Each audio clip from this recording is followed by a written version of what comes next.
Salams, you're watching Daily Debrief coming to you from the People's Dispatch studios in New Delhi. I'm Siddhantani, and on the show today we're talking about Turkish plans to invade Syria yet again, the latest from Pakistan, and the latest on baby formula shortage in the United States. First up, Turkish President Recep Tayyip Erdogan reiterated on Wednesday his country's resolve to start a fresh invasion in northern Syria to create a so-called safe zone and wipe out terrorism there. He also stated his belief that all Kurdish militias have links to the PKK, which is the Kurdish Workers' Party, which Turkey and a few of their Western allies have labeled a terrorist organization. The invasion plans set Turkey up against its NATO and otherwise ally, United States. For more on this, Abdul Rahman is back in studio with us. Abdul, when there's talk of an invasion, particularly a pre-planned, premeditated invasion, it's preceded by some kind of artillery and other bombardment. What's the latest you're hearing from the ground? As per the reports from Syrian Arab News Agency, which is official agency from Syria, and other Kurdish organization media outlets, there are already kind of shelling inside the northern Syria, which is going on. So two cities, Ras Al and Manbid, they are basically facing heavy Turkish shelling. Apart from that, there are also reports of the movement of Turkish military, heavy artillery and other instruments across the areas which were controlled by Turkey in 2019 invasion. Right. So there is a ground preparation going on. Apparently, the Syrian National Army, which is the so-called opposition force in Syria, fighting against Al-Assad government, is also preparing for the offensive. It means they will be participating with the Turkish forces. Right. Let's break down the scenario into the international aspects of it and then the domestic aspects of Turkish politics. The US has come out and said, please reconsider these plans, etc., etc. So what does this mean for, there's of course differences in NATO in terms of Sweden and Finland joining. What does this mean for the US-Turkey alliance or the relationship? Well, there has been an on and off between US and Turkey for last few, you can say, years. That has a long history. We cannot go into that here. But it simply, you can say that the relationship is not on the par as it was what it used to be. Yeah. And given the context that there is a war going on between Russia and Ukraine on the similar issues, their fresh membership in the grouping, US want these two countries to become members. Right. But Turkey has objections, serious objections, which has many things, there are many reasons behind it. Yeah. But one primary reason is Turkey claims that these two countries are politically and otherwise supporting the PKK and SDF. And therefore, until they change their position on these, their support towards these organizations, they should not be the members of NATO. So that can further kind of complicate the relationship between the US and Turkey, given the fact that US wants it to them to be the members. Apart from that, there is another angle to it, which is US is a close ally to SDF. Particularly in the northern Syria, it sees SDF as a counterforce against the Bashar al-Assad government. It also sees SDF as a crucial group which fights against Islamic State militant groups. So if last time when the invasion happened, Trump had kind of abandoned SDF, which basically created a closer alliance between SDF and Russia, SDF and Bashar al-Assad government. Right. The US does not want to repeat that thing. So this kind of will complicate Syria and Turkey and US relations. Yeah. All right. And on the domestic front, there's an economic crisis. Elections are coming up next year.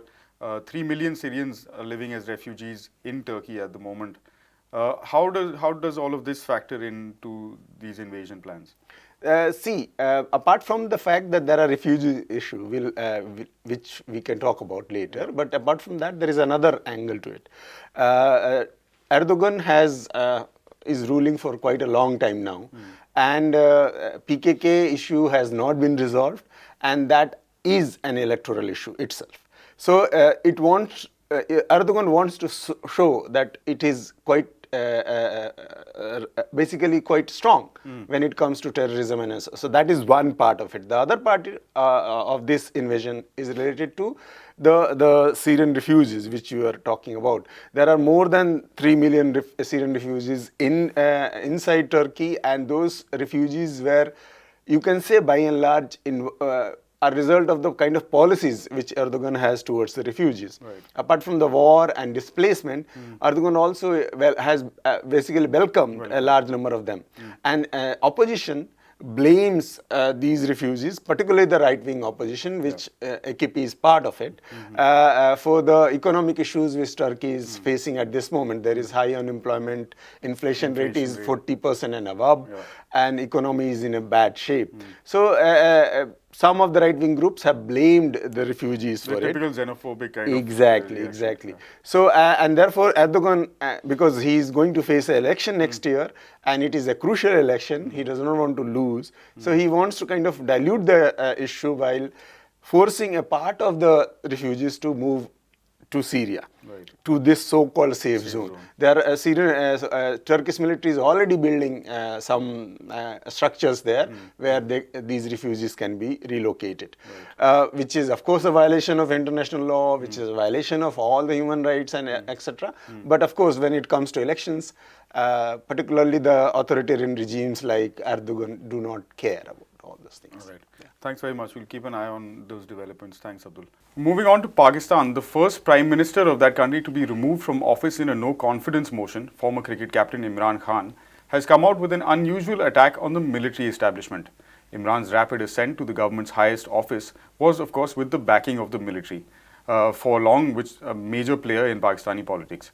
He's warned that the country may descend into civil war if, I quote, the right decisions are not taken, and called for election dates to be announced. Prashant is in studio today to talk about what's happening in Pakistan. Do you see this as a bid, Prashant, for Imran to remain relevant as long as elections are coming up, or is there more to it?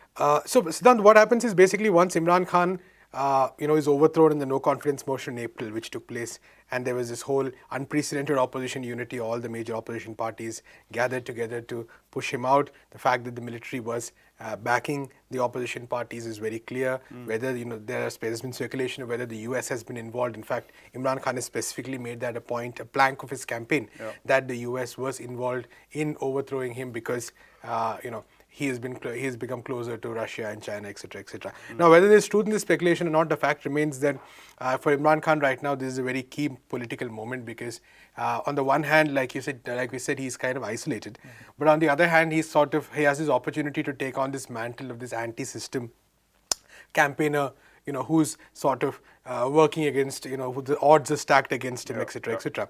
And the fact remains that this was a very similar plan to where he first rose to prominence in 2014.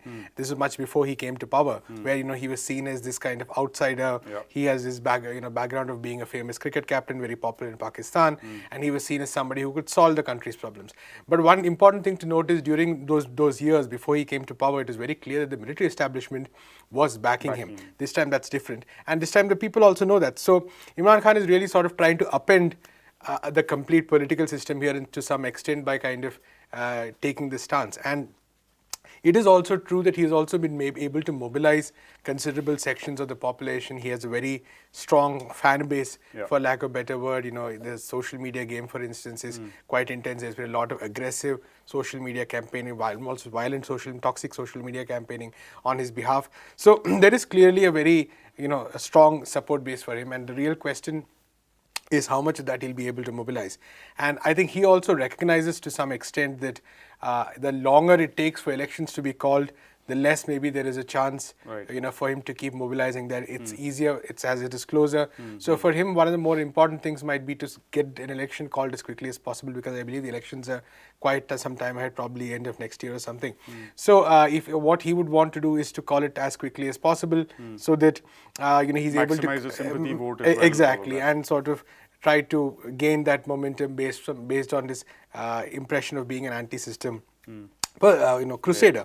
And equally importantly, the fact that there is general political chaos in Pakistan. This is a very disparate alliance that is in power right now, not the most coherent or strongest of alliances.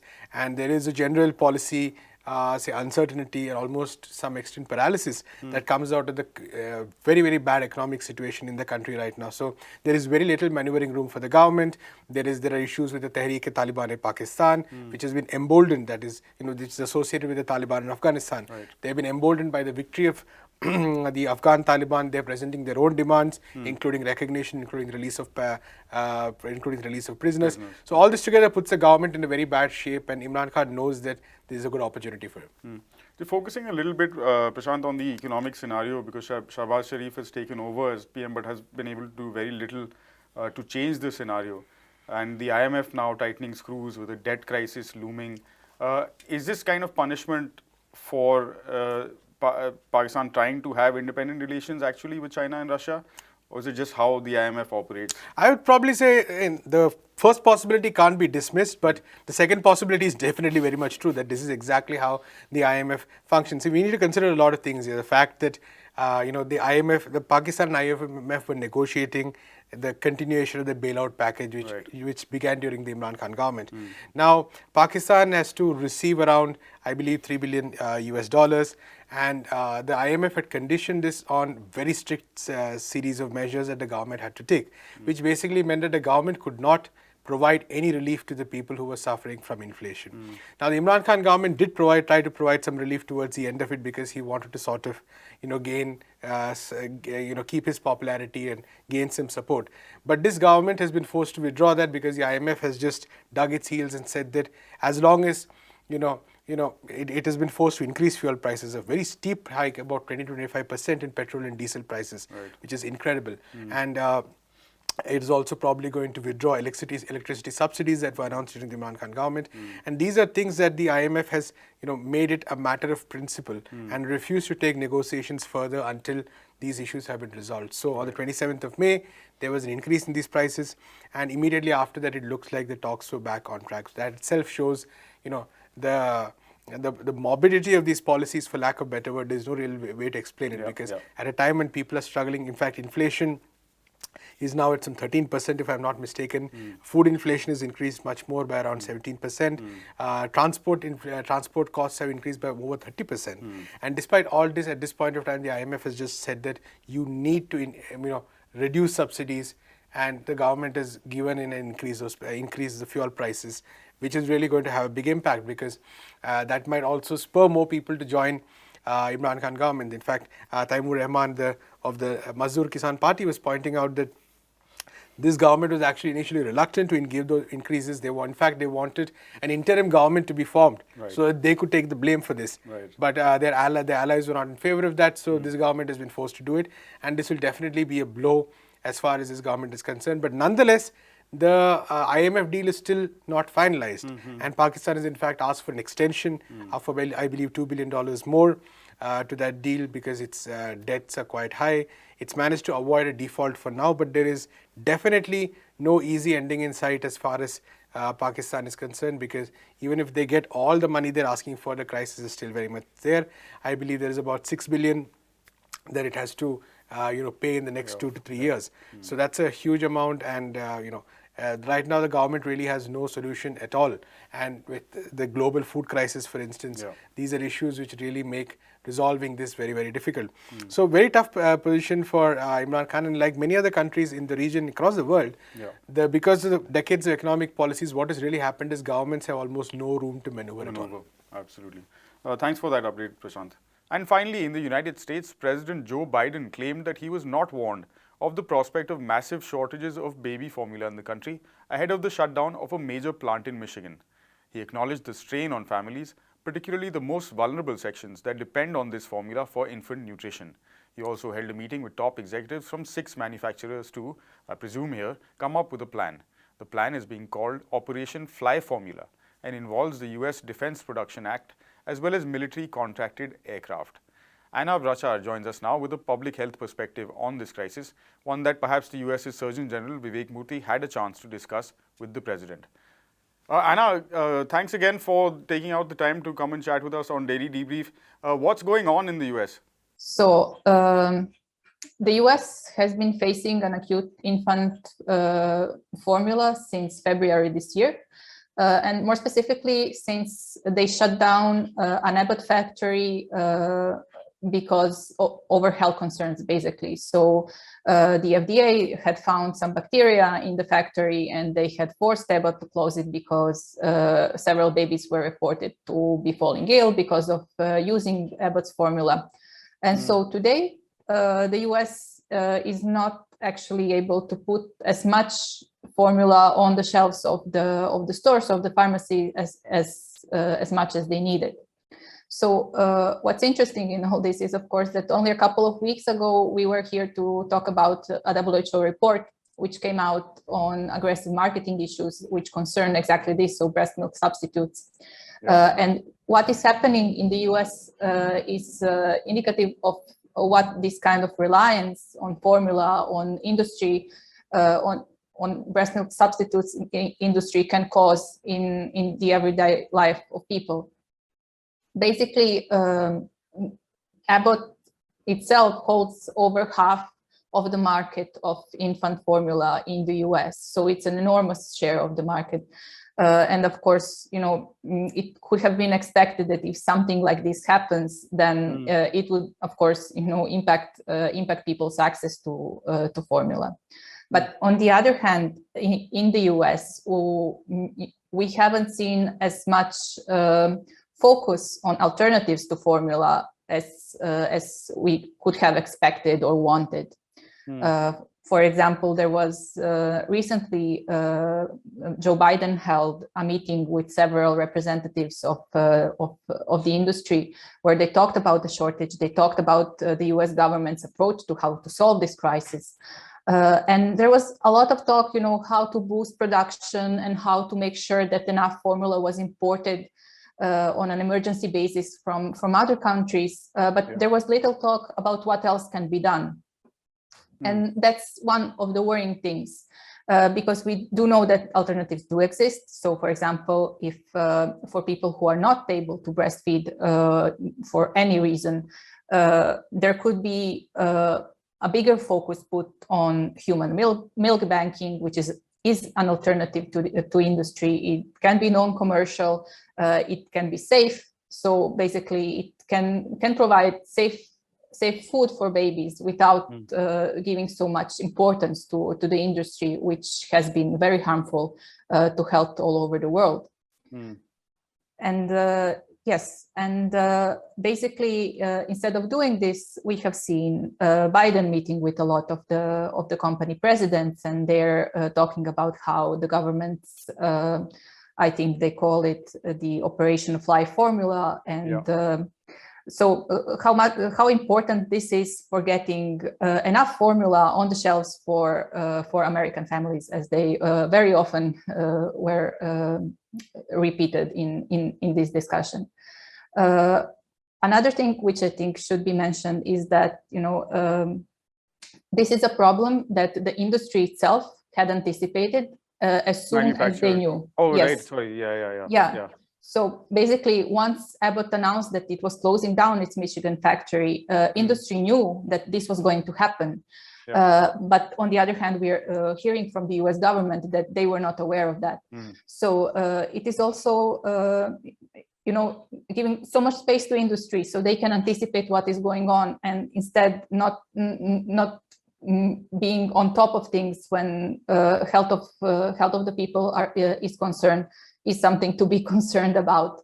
So this is especially with the Surgeon General of the United States, who's meant to be the person responsible for public health, at least advice to the government and the president, being present in that meeting. You would assume that those channels of communication do exist.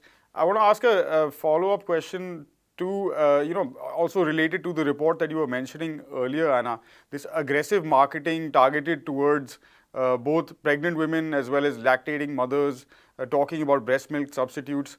I think we have understood the issues with baby formula, but is this not a manufactured crisis that is disproportionately also affecting a particular section of American society? Of course, and definitely. So the crisis, which is now ongoing because of the shortage, is having disproportionate effect on Black women, on Latino women, on poor women and working class women, because they're those who are most likely to rely on formula for feeding their babies. And that's, that's very, very related to the working conditions that that women in America are working in. One of the, I think, interesting things that came up during this conversation about the formula shortage is that the US is one of the few, or even the single industrialized nation without mandated maternity leave. So that means, you give birth and you don't actually have the time to start breastfeeding. If you have time to start breastfeeding, then you probably will not have time to set aside for breastfeeding while you're coming back to work.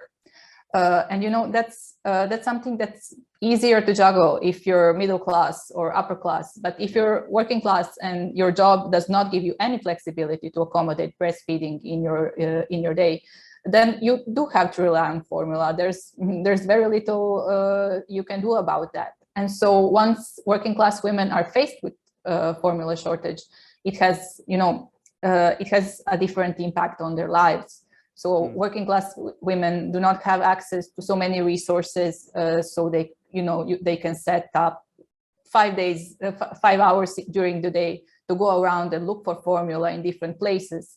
They go to one store which does not have formula at the moment, and they don't know, or they don't have the possibility to do anything else.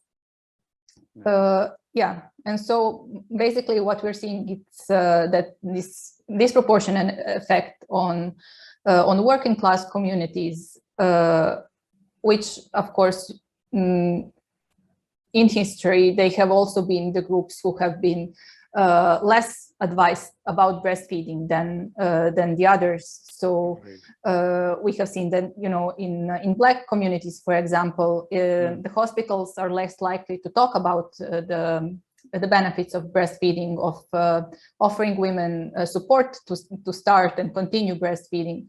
So it has a lot to do with how the system is structured and for whom it's structured in the way it is. Yeah. Yeah. Thanks so much for that important update, Anna, and hopefully the US president has other channels than this show to where he's getting some of this messaging from. We'll hopefully catch you again on Daily Debrief. Thanks again. That's all we have on this episode of Daily Debrief. From Anna, myself, and the entire People's Dispatch team, thanks very much for watching. We'll be back again, same time, same place tomorrow. Until then, you can get more on these stories from our website, peoplesdispatch.org, and do give us a follow on whatever social media platform you choose. Thanks for watching. Goodbye.